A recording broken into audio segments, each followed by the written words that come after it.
Je suis Moros, l'incarnation même du destin inévitable, une force implacable et silencieuse qui guide les mortels et les dieux vers leurs fins inéluctables. Je suis l'ombre invisible qui plane sur chaque être vivant, le souffle glacé qui rappelle que tout a une fin, que tout est destiné. Dans le vaste panthéon des dieux grecs, mon rôle est unique et souvent redouté, car je suis le gardien du fil du destin, celui que même les dieux ne peuvent éviter. On me nomme Moros, mais peu osent invoquer mon nom. Je ne suis pas comme Zeus avec ses éclairs majestueux ou Poséidon avec ses tempêtes grondantes. Je n'apparais pas dans des scènes grandioses, mais je suis là, omniprésent, tissant l'invisible toile du futur. Je ne suis pas cruel, ni bienveillant, car je ne choisis ni ne juge, je suis simplement l'instrument du destin, le guide inexorable vers ce qui doit être. Je suis né de Nyx, la déesse de la nuit, et de son union avec Ereb, le dieu des ténèbres. De cette union obscure et profonde sont nés des êtres comme moi, porteurs des vérités sombres de l'existence. Mes frères et sœurs incluent Thanatos, la mort, et Hypno, le sommeil.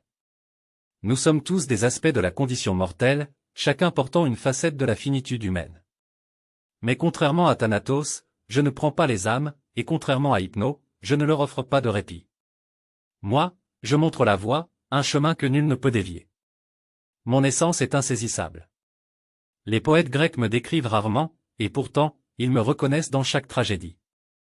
Ils savent que c'est moi qui pousse les héros à leur perte, non par malice, mais par nécessité. Achille, par exemple, était marqué par moi dès sa naissance. Il savait que sa gloire serait éphémère, mais qu'elle brillerait à jamais dans la mémoire des hommes. C'était ma main invisible qui guidait son pas, même lorsqu'il courait vers sa propre fin. Je ne porte ni couronne, ni sceptre. Mon apparence est discrète, presque imperceptible. Certains me décrivent comme une silhouette voilée, d'autres comme une ombre sans visage. Peu importe comment on me voit, car je suis avant tout une idée, celle de l'inéluctabilité, de ce qui est écrit et qui ne peut être effacé.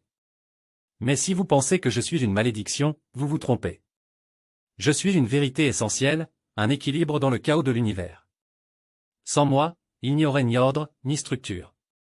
Les mortels n'auraient ni but, ni accomplissement. Car c'est en acceptant l'inévitabilité de leur destin qu'ils trouvent souvent leur grandeur. C'est dans l'urgence de leurs conditions mortelles qu'ils aiment, qu'ils créent et qu'ils se battent pour quelque chose de plus grand qu'eux-mêmes. Les philosophes ont tenté de comprendre ma nature. Certains disent que je suis la personnification de la loi cosmique, d'autres que je représente le simple fait de l'entropie, la marche inéluctable du temps. Mais je n'ai pas besoin de leur définition. Je suis Moros, le destin, et ma seule présence suffit à rappeler que tout ce qui commence doit finir. Ainsi, mortels, sachez que je ne suis ni votre ennemi, ni votre allié. Je suis simplement celui qui vous accompagne, silencieux, jusqu'au bout de votre chemin. Dans la lumière de vos triomphes et dans l'ombre de vos épreuves, je suis là, discret mais constant, car je suis Moros, et je suis le fil qui relie le début et la fin de votre histoire.